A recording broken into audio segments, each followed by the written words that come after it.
Hello guys, வணக்கம். எப்படி இருக்கீங்க? நல்லா இருக்கீங்களா? டாக்டர் சாம் பேசுகிறேன். சரி, இன்னைக்கு என்ன பற்றி பேசலாம்னா காய்ஸ், இன்னைக்கு ஒரு சிம்பிளான டிப்ஸ் கொடுக்குறேன் உங்களுக்கு. உங்களுக்கு டாக் இருக்கா? ஸோ உங்கள் டாக் வந்து ரொம்ப ஆக்டிவாக இருக்கா? வீட்டில் தர தரன்னு ஓடிக்கிட்டே இருக்கு, ரொம்ப எனர்ஜெட்டிக்காக இருக்குது, சொல்கிற பேச்சு கேட்க மாட்டுது.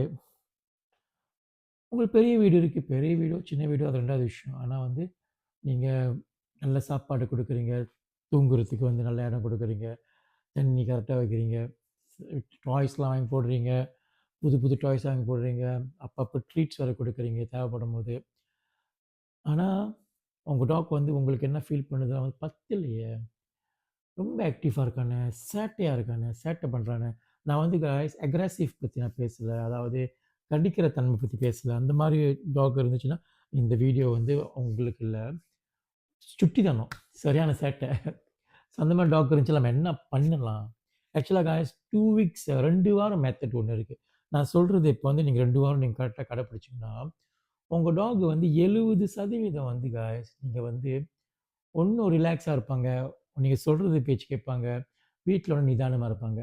ஸோ நீங்கள் என்ன பண்ணலான்னா, இப்போ இந்த வீடியோ நீங்கள் பார்க்கும்போது இன்னிலிருந்து நீங்கள் வந்து ஒரு நாளைக்கு 1 மணி நேரம், உங்களுக்கு 24 மணி நேரம் இருக்குல்ல, 1 மணி நேரம் வந்து உங்கள் டாக் ஒதுக்குங்க. சாயங்காலம்னா ஈவினிங்னா ஈவினிங்கு, மார்னிங்னா மார்னிங் டைமை ஃபிக்ஸப் பண்ணுங்கள். காலையில் 6 மணிலேருந்து 7 மணியா, இல்லை காலை 5 மணிலேருந்து 6 மணியா, இல்லை சாயங்காலம் 6 மணிலேருந்து 7 மணியா, இல்லை ராத்திரி வேலை 10 மணிக்கு முடியுதா, 10 மணி தான் வீட்டுக்கு வருவீங்களா, 10 மணிலேருந்து 11 மணியா, ஒரு ஹவர் ஃபிக்ஸ் பண்ணி உங்கள் டாக்கை வந்து கயிறை போட்டு சப்பாத்தி போட்டு 1 ஹவர் வாக்கிங் கொண்டு போங்க. டாக் இழுக்குதோ என்ன பண்ணுதோ அது மெத்தட் இல்லை, அது விஷயம் இல்லை.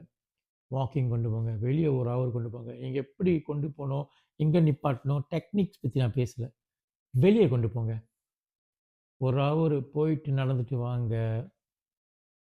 14 நாளுக்கு விடாமுயற்சியா 14 டேஸ் ட்ரை பண்ணுங்க பாருங்க காய்ஸ்.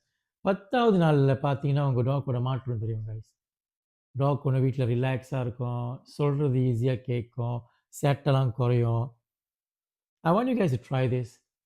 ட்ரெயினிங் ப்ராப்ளம் இருக்குது, ட்ரெயினிங் அனுப்புகிறேன் அதெல்லாம் நீங்கள் யோசிக்காத முன்ன வந்து சொந்தமாகவே உங்கள் டாக் வந்து கண்டிப்பாக வந்து உங்களுக்கு வந்து உங்கள் குழந்த மாதிரி தான் நீங்கள் பார்ப்பீங்க. ஸோ உங்கள் குழந்தைக்கு வந்து நீங்கள் வந்து நல்லது செய்யணும்னு நினச்சிங்கன்னா சாப்பாடு வாங்கி கொடுக்குறது தவிர, டாய்ஸ் வாங்கி கொடுக்குறது தவிர, விளாடுறத தவிர, இந்த வாக்கிங்கை நீங்கள் 2 வீக்ஸ் ட்ரை பண்ணுங்க guys. அப்புறம் நீங்கள் கமெண்ட் பண்ணுங்க கீழே. கண்டிப்பாக வந்து இந்த வீடியோ வந்து உங்களுக்கு உபயோகமாக இருக்கும்னு நினைக்கிறேன்.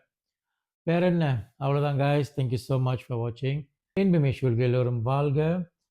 எண்ணம் போல் வாழ்க்கை, எண்ணம் போல் தான் வாழ்க்கை காய்ஸ். நீங்கள் நல்லா இருக்கணும், குடும்பம் நல்லா இருக்கணும்னு சொல்லி doctor Sam signing off. Piece.